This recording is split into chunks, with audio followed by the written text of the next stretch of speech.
सबसे बड़ा आर्थिक अन्याय। आप जानते हो कि इस देश में 22 ऐसे लोग हैं जिनके पास उतना ही धन है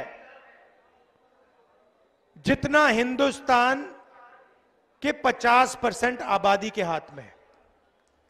22 लोगों के हाथ में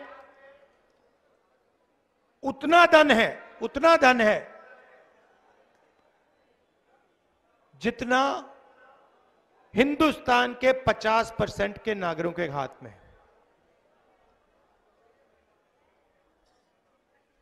जो 50% इस देश के सबसे गरीब लोग हैं, उनके हाथों में देश का 3% धन है, और जो देश के 5% सबसे अमीर लोग हैं, उनके हाथ में 60% देश का धन है। तो सबसे पहले आर्थिक अन्याय, 40 साल से सबसे ज्यादा बेरोजगारी। अगर आप युवाओं की बेरोजगारी को देखें तो हिंदुस्तान में पाकिस्तान और बांग्लादेश से दुगनी बेरोजगारी है। ठीक से सुनो, पाकिस्तान और बांग्लादेश से दुगनी बेरोजगारी हिंदुस्तान में है। यह क्यों हुआ?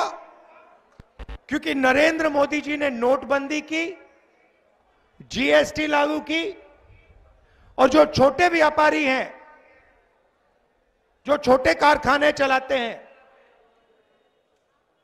स्मॉल और मीडियम बिजनेस चलाते हैं, जो इस देश को रोजगार देते हैं, वो एक के बाद एक बंद हो गए।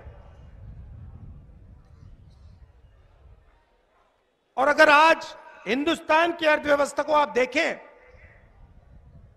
तो हर सेक्टर में 5-6 कंपनियों की मोनोपोली है। अदानी जी को देखिए, देश के एयरपोर्ट, सारे के सारे पोर्ट्स, पावर जनरेशन। हिमाचल में अगर आप सेब की बात करो, वो पूरी की पूरी मार्केट उनके हाथ में। तो बड़े बड़े उद्योगपतियों को, 3-4 को, हिंदुस्तान का पूरा धन पकड़ा दिया। नतीजा क्या हुआ कि जो लोग देश को रोजगार देते हैं, स्मॉल एंड मीडियम इंडस्ट्री वाले लोग, वो सब बंद हो गए और देश के युवाओं को रोजगार नहीं मिल सकता। और किसी भी प्रदेश में आप चले जाइए,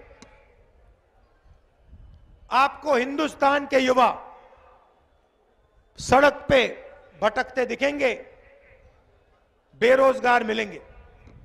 तो ये हुआ आर्थिक अन्याय।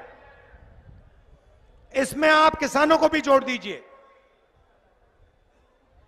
नरेंद्र मोदी जी ने 16 लाख करोड़ रुपया हिंदुस्तान के 10-15 उद्योगपतियों का माफ किया है। किसानों का 1 रुपया माफ नहीं किया है। आज तक 10 साल में किसानों का 1 रुपया माफ नहीं किया। और किसान क्या कह रहा है? किसान सिर्फ एमएसपी मांग रहा है कि भाई हमें सही दाम दिलवा दो। हम मेहनत करते हैं, 24 घंटा काम करते हैं, ठीक है, हमारा नाम अदानी नहीं है, अंबानी नहीं है, मगर हम मेहनत करते हैं, देश को भोजन देते हैं, हम सिर्फ सही दाम चाहते हैं और कुछ नहीं। होता क्या है, जैसे ही किसानों का अनाज तैयार होता है, एक्सपोर्ट इंपोर्ट पॉलिसी को बदल के दाम गिरा देते हैं। फिर किसानों को अपना माल कम दाम पे बेचना पड़ता है, फिर दाम फिर से बढ़ा देते हैं। तो किसान सिर्फ कह रहे हैं हमें गारंटी दीजिए, कम से कम हमें एमएसपी चाहिए और कुछ नहीं। बीजेपी के लोग कहते हैं एमएसपी नहीं मिलेगी। मैं आपको यहां कह रहा हूं, जैसे ही दिल्ली में कांग्रेस पार्टी की सरकार आएगी, हमने मैनिफेस्टो में लिख दिया है लीगल एमएसपी हिंदुस्तान के किसानों को हम दे देंगे। नमस्कार, दुनिया दी बेहतरीन cath lab White medical college and hospital बुंगल से एस्टैब्लिश हो गई है। सीधा व्हाइट मेडिकल कॉलेज आओ, इलाज कराओ, सलारिया तोड़ा प्रात तोड़े दुख से हाजिर है। धन्यवाद।